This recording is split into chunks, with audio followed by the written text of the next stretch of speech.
Hello friends, welcome back to my channel. ఈరోజు మన recipe వచ్చేసి సాబుదానా హల్వా లేకపోతే సగ్గుబియ్యం హల్వా అంటారు. ఈ హల్వానైతే కనుక మనం ఎవరైనా కానీ ఈజీగా చేసుకోవచ్చు. ఫస్ట్ టైం చేసేవాళ్ళు కూడా చాలా సాఫ్ట్గా పర్ఫెక్ట్గా చేసుకోవచ్చు. ఇక్కడ మనం ప్రాసెస్లోకి వెళ్ళినట్లయితే కనుక స్టార్టింగ్ ఇందుకోసం మనం ఒక పెద్ద బౌల్ తీసుకోవాలి.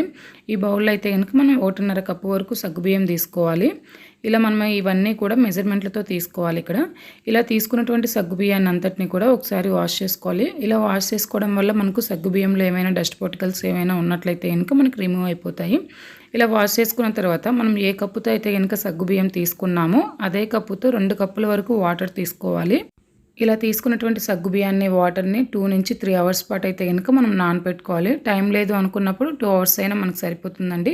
ఇక్కడ చూసారుగా 2 అవర్స్ నేను నానపెట్టాను. 2 అవర్స్ తర్వాత మనం చూసినట్లయితే కనుక ఇక్కడ మనకి సాఫ్ట్గా మెత్తగా అయితే కనుక ఇక్కడ నానిపోయి ఉంటాయి. ఇలా నానిపోయిన సగ్గుబియ్యాన్ని తీసుకొని మిక్సీ జార్లో తీసుకొని మనమైతే కనుక వీటన్నిటిని కూడా మెత్తగా పేస్ట్ పట్టుకోవాలి. ఇందులో మనం సగ్గుబియ్యం నానటం కోసం కొద్దిగా వాటర్ వేసాం కదా, 2 కప్పుల వాటర్ని, ఆ వాటర్ని కూడా సగ్గుబియ్యంతో పాటు తీసుకొని ఇలా మెత్తగా పేస్ట్ పట్టుకోవాలండి. ఇక్కడ వీడియో చూసే ముందు లైక్ చేయండి. మీరు ఇచ్చే లైక్ వల్ల మన ఛానల్ మరికొంతమందికి షేర్ అవుతుంది. అలాగే వీడియోని ఎక్కడ స్కిప్ చేయకుండా చూసిన తర్వాత ఈ వీడియో మీకు ఎలా అనిపించిందో కామెంట్ రూపంలో కామెంట్ ఇవ్వండి.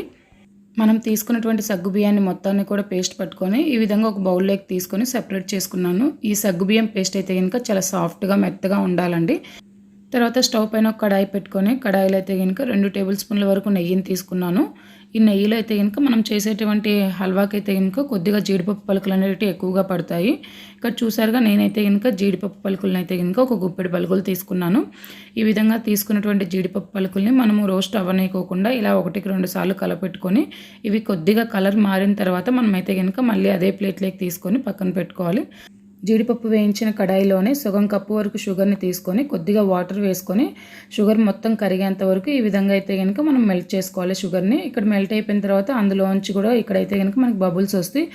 షుగర్ పాకం అనేసి రెడీ అవుతుంది. ఇక్కడ చూసారుగా ఇలా మనం 2 మినిట్స్ పాటు అయితే కనుక ఈ షుగర్ మొత్తాన్ని ఈ విధంగా కలబెట్టినట్లయితే కనుక ఈ షుగర్ మొత్తం కూడా మనకి కలర్ మారి చాలా రెడ్ కలర్లో వస్తుందండి. ఈ స్టేజ్లో ఉన్నప్పుడు మనము ఫ్లేమ్ని వచ్చేసి మీడియం ఫ్లేమ్లో పెట్టుకొని ఇందులో 1 కప్పు వరకు వాటర్ తీసుకోవాలి.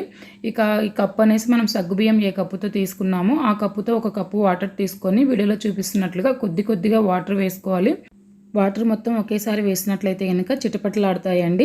ఇలాగ మనం తీసుకున్నటువంటి వాటర్ ఏదైతే ఉందో ఆ వాటర్లో మనము 1.5 కప్పు వరకు బెల్లం తీసుకోవాలి. ఇలా తీసుకున్నటువంటి బెల్లం అయితే కనుక మనకు పర్ఫెక్ట్గా సరిపోతుంది మనం చేసేటువంటి హల్వాకు. షుగర్ ఎక్కువగా తినాలి, తీపి ఎక్కువగా తినాలి అనుకునే వాళ్ళైతే కనుక మరో 1/2 కప్పు వరకు అయితే కనుక బెల్లం తీసుకోవచ్చు. ఇక్కడ చూసారుగా బెల్లం మొత్తం కూడా కరుగుతూ ఉంది. ఇక్కడైతే కనుక మొత్తం బెల్లంతోనే చేసుకోవాలి అనుకునే వాళ్ళైతే కనుక షుగర్ స్టెప్ స్కిప్ చేసి బెల్లాన్ని 2 కప్స్ వరకు తీసుకున్నట్లయితే కనుక సరిపోతుందండి.